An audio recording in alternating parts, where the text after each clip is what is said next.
dia, comunidade acadêmica, bom dia, professores, estudantes, funcionários e também você que nos assiste pelo canal do YouTube da FLT. É com muita alegria que nós estamos aqui reunidos para ouvir esse devocional, mesmo que virtualmente a gente sente esse calor que é estar unido em comunhão. E meu desejo é que o Senhor fale a tua vida hoje com os textos que a gente vai ouvir, com a pregação que a gente vai ouvir. E eu quero saudar vocês e acolher vocês com o lema da semana, que é o versículo de Hebreus 12:2. E nesse texto fala o seguinte: conservemos os nossos olhos fixos em Jesus, pois é por meio dele que a nossa fé começa. E é ele quem a aperfeiçoa. Ele não deixou que a cruz fizesse com que ele desistisse. Pelo contrário, por causa da alegria que lhe foi prometida, ele não se importou com a humilhação de morrer na cruz e agora está sentado do lado direito do trono de Deus.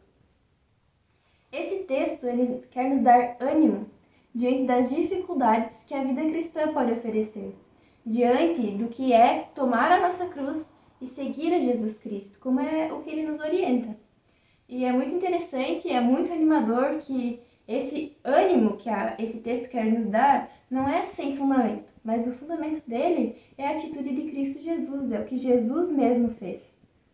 Jesus, diante das dificuldades que ele enfrentaria, diante da cruz que ele já sabia que viria pela frente, não desistiu. Jesus, diante da alegria que lhe foi prometida, ele não desistiu, não desanimou e seguiu em frente. Se a gente ler um versículo antes, vai falar uma metáfora da corrida. Eu vou ler com vocês o versículo de um versículo antes, que fala: portanto, deixemos de lado tudo que nos atrapalha e o pecado que se agarra firmemente em nós e continuemos a correr, sem desanimar, a corrida marcada para nós.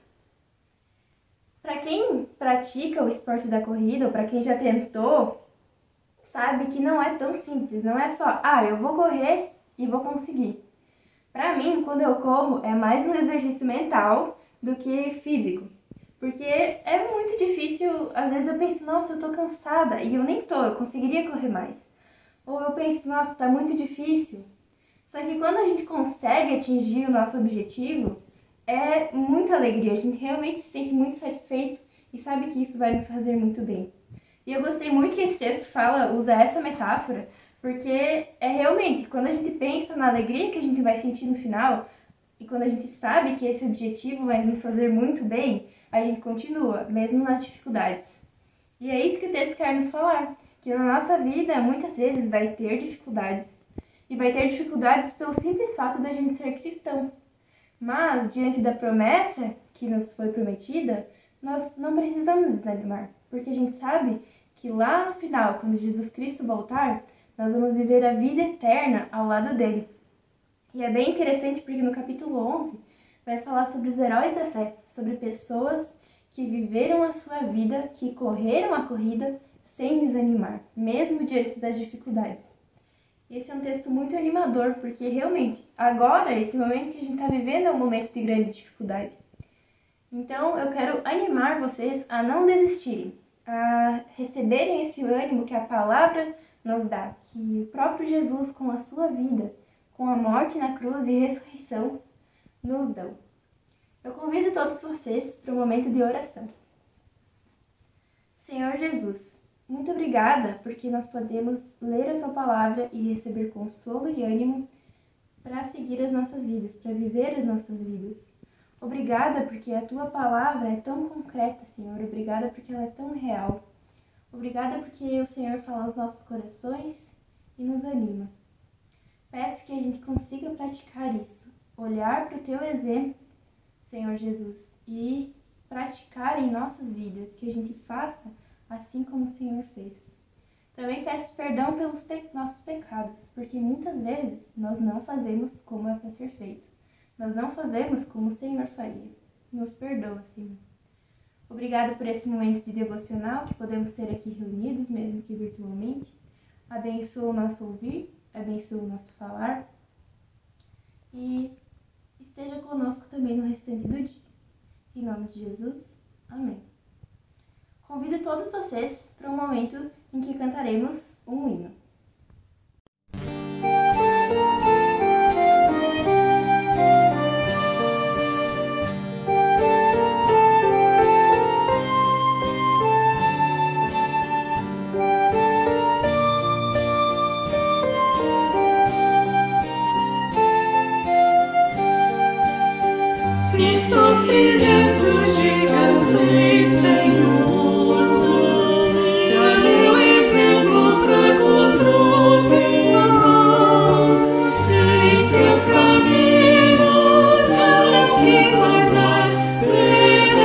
Senhor, se vão e fútil foi o meu falar, se a meu irmão não demonstrei amor, se ao sofredor não estendi a mão, perdão, Senhor.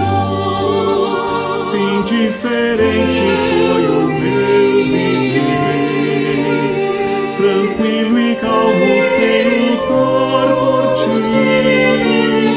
devendo estar bem firme no labor, perdão, Senhor.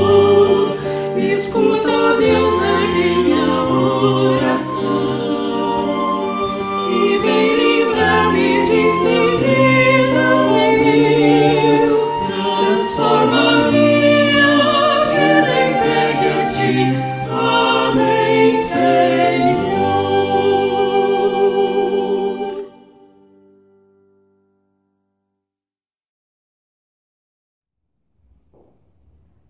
A graça do nosso Senhor Jesus Cristo, o amor de Deus o Pai e a comunhão do Espírito Santo sejam com todos vocês.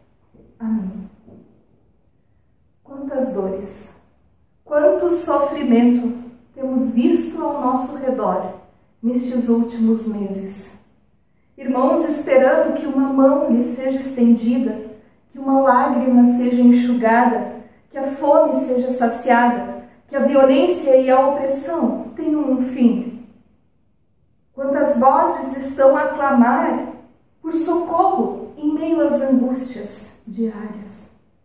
Luto, solidão, tristeza, medo do amanhã, doenças, desemprego. Pessoas clamam, a criação clama. Em uma época onde também havia clamor por sobre a terra, surgiu uma canção de um amado, de um grande amigo em relação à sua vinha, em relação à sua preciosa plantação de uvas. Este cântico fala de um amado, de um amigo que ama incondicionalmente e busca o melhor para a sua plantação de uvas. Este cântico chega até nós hoje por meio das palavras do profeta Isaías, as quais podemos ler em Isaías 5, 1 até 7. Passarei a ler em um primeiro momento os versículos 1 a 4 na tradução NVI. Isaías capítulo 5, versículos 1 até 4. Cantarei para o meu amigo o seu cântico a respeito de sua vinha. Meu amigo tinha uma vinha na encosta de uma fértil colina. Ele cavou a terra, tirou as pedras e plantou as melhores videiras. Construiu uma torre de sentinela e fez também um tanque de prensar uvas. Ele esperava que desse uvas boas, mas só deu uvas azedas. Agora, habitantes de Jerusalém e homens de Judá, julguem entre mim e a minha vinha. Que mais se poderia fazer por ela que eu não tenha feito? Então, por que só produziu uvas azedas quando eu esperava uvas boas? O texto nos fala de uma vinha cuidadosamente plantada. Os cuidados são descritos em detalhes. O lugar foi bem escolhido. Trata-se de uma colina fértil. É terra boa. Um lugar ideal para o cultivo, para uma boa plantação de uvas. Uma vez escolhido o lugar, o senhor da vinha passou a se dedicar ao preparo da terra. Ele cavou a terra. Ele tirou as pedras. Na agricultura, o preparo da terra é muito importante. É uma etapa essencial. O solo que não foi preparado não permitirá que as plantas cresçam de forma saudável. O dono da vinha, que nos é apresentado por Isaías, é um agricultor cuidadoso. Ele afofa a terra, cava, retira as pedras.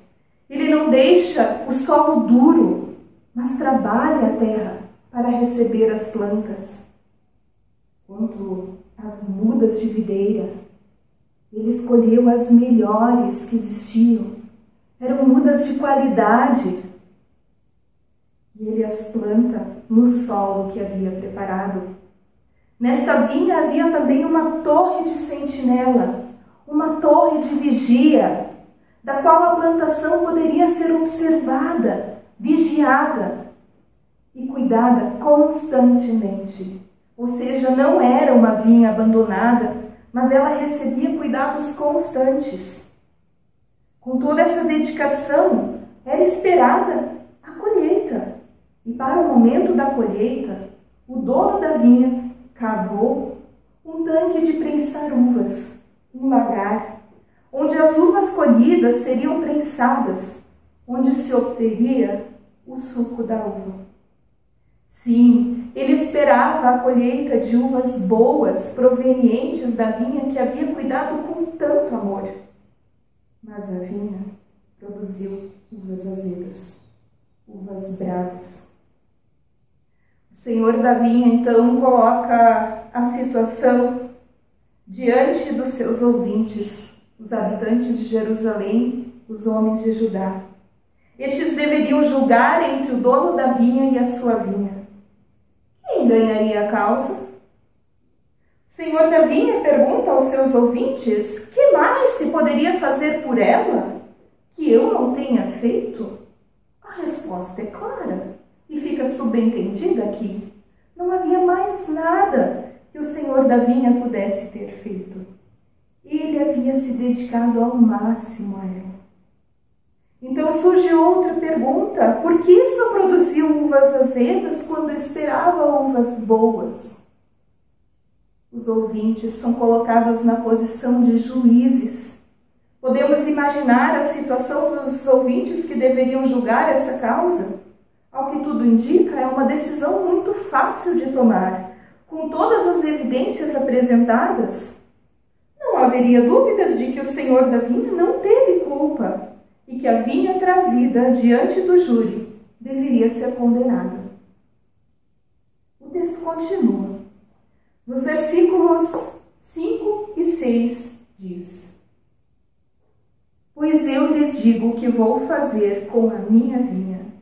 Derrubarei a sua cerca, para que ela seja transformada em pasto. Derrubarei o seu muro, para que seja pisoteada. Farei dela um terreno baldio, não será podada, nem capinada. Espinheiros e ervas daninhas crescerão nela. Também ordenarei às nuvens que não derramem chuva sobre ela. A vinha foi condenada. Ela era culpada. Como sentença, fica declarado que a cerca e o muro ao redor da vinha seriam retirados. A vinha ficaria desprotegida, poderia ser facilmente invadida, pisoteada. A segurança e a proteção foram retirados. A poda, tão necessária para uma videira, para que ela dê frutos, ela foi suspensa, foi cancelada. Ela já não seria mais capinada, não seria mais limpa. Os espinheiros e as ervas daninhas seriam deixados lá. Sim, o Senhor da vinha decidiu deixar a vinha crescer por si só. Esta acabaria sufocada por espinheiros, por ervas daninhas, pelo mato, pelos galhos que não foram podados, até que viesse a se tornar um terreno baldio, um deserto, um lugar abandonado. No entanto, um detalhe importante é revelado no versículo 5. O Senhor da vinha vai dar ordens para as nuvens, para que não derrame mais chuva sobre a terra. Neste momento, os ouvintes puderam concluir quem afinal era o Senhor da vinha, o único que poderia dar ordens às nuvens e que é o Senhor sobre toda a criação, é Deus. Deus é o Senhor da vinha. Convido-os agora a lermos o versículo 7. Pois bem, a vinha do Senhor dos Exércitos é a nação de Israel, e os homens de Judá são a plantação que ele amava. Ele esperava justiça, mas houve derramamento de sangue. Esperava retidão, mas ouviu gritos de aflição. Ora, as palavras de Isaías foram ouvidas pelos habitantes de Judá e de Israel. Eles eram a vinha. Judá era a plantação, a quem Deus, o Senhor dos Exércitos, o Todo-Poderoso, tanto amava, a quem havia escolhido, a quem havia separado para ser o seu povo. Os ouvintes foram levados a julgar a vinha, e ao condenarem a vinha, a si mesmos se condenaram. Eles são os que não haviam dado os frutos esperados. O texto é claro ao dizer que deles se esperava justiça e retidão. Ao que Deus diz ao seu povo, eis, no hebraico, rinê, na tradução de Neveim, mas. Ou seja, ele chama a atenção com esse eis. Há algo importante a ser dito, há um detalhe importante a ser mencionado no que diz respeito ao que o povo de Deus fez. Esperava-se justiça, mas eis que houve derramamento de sangue, houve opressão, transgressão. Esperava-se bom fruto do povo de Deus, um fruto que fosse a retidão. Mas eis que se ouviu gritos de aflição, de desespero, ouviu-se um clamor por causa da injustiça.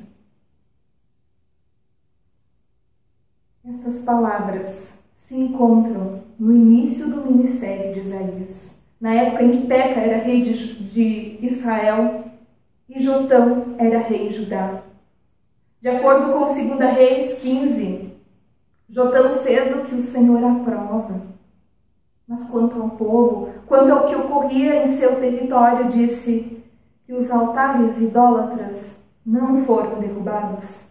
O povo continuou a oferecer sacrifícios e a queimar incenso neles.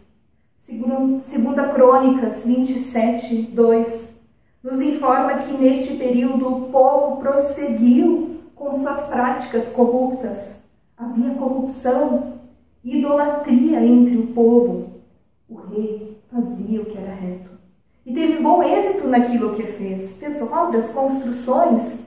2 Crônicas 27 nos diz que Jotão tornou-se cada vez mais poderoso, pois andava firmemente segundo a vontade do Senhor, o seu Deus. O rei andava com o Senhor, mas o povo não. Nos versículos que se seguem neste mesmo capítulo 5 de Isaías, por meio de Isaías, o Senhor mostra, ainda com mais detalhes, o que se passava entre o povo. Deles se diz que eles adquiriram casas e propriedades até não haver lugar para mais ninguém. De manhã cedo se embebedavam, em suas festas muitos instrumentos eram tocados, mas não reconheciam os grandes feitos de Deus em suas vidas. Estavam presos à iniquidade, ao engano, ao pecado. Eles aceitavam suborno, absolviam os culpados e declaravam inocentes esses culpados e negavam a justiça àqueles que de fato eram inocentes. Rejeitavam a lei do Senhor, desprezavam a sua palavra, de modo que a ira do Senhor se acendeu contra o seu povo, contra a sua vinha. Tal situação leva ao pronunciamento do ai profético. Ai daqueles, ai deste povo. E não por último, por ocasião do chamado de Isaías ao ser confrontado com a santidade de Deus, Isaías diz: ai de mim, estou perdido.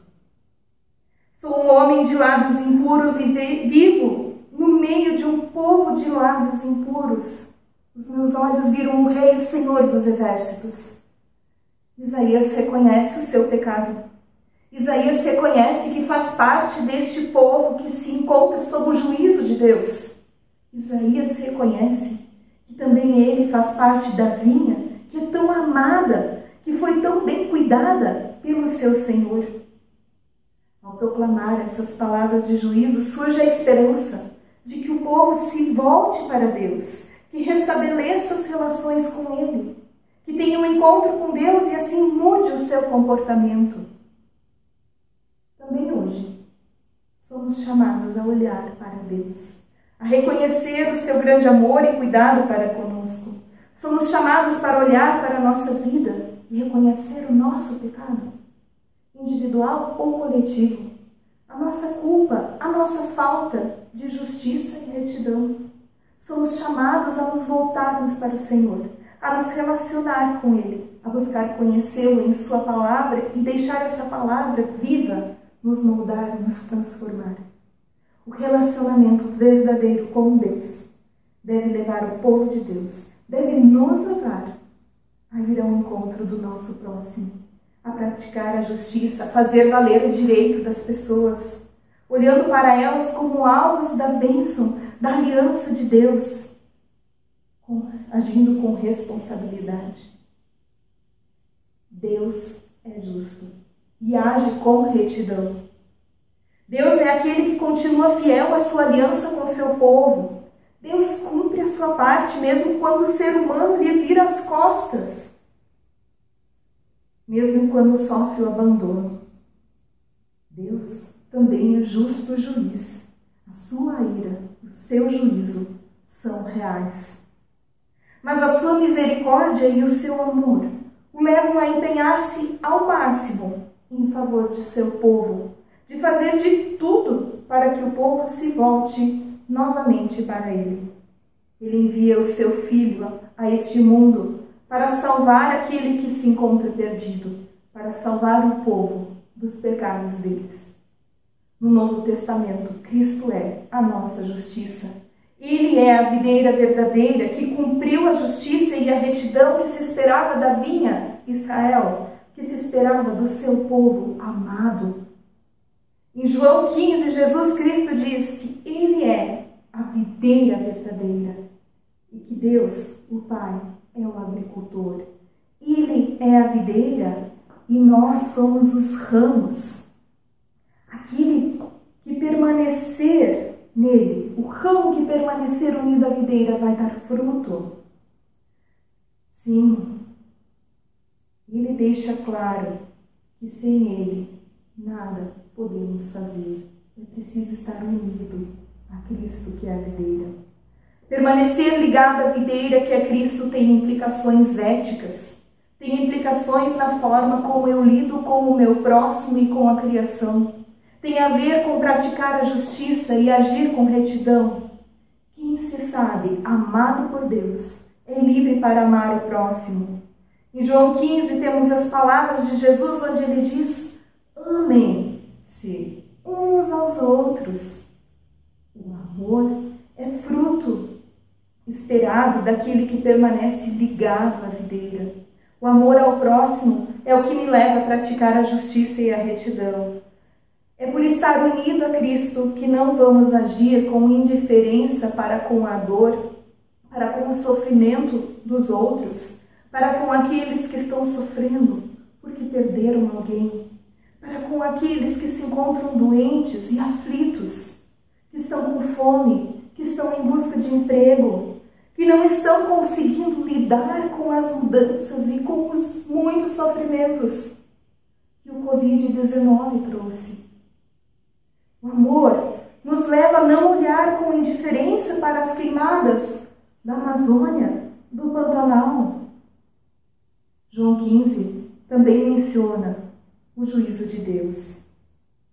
O ramo que não produzir fruto será cortado. Quando o ser humano esquece daquilo que Deus fez por ele, ele acaba esquecendo daquilo que cabe a ele fazer. Acaba esquecendo de sua responsabilidade para com o próximo, para com a criação. O povo de Israel havia abandonado Deus, havia abandonado a aliança, e isso os levou a uma vida corrupta e repleta de injustiças.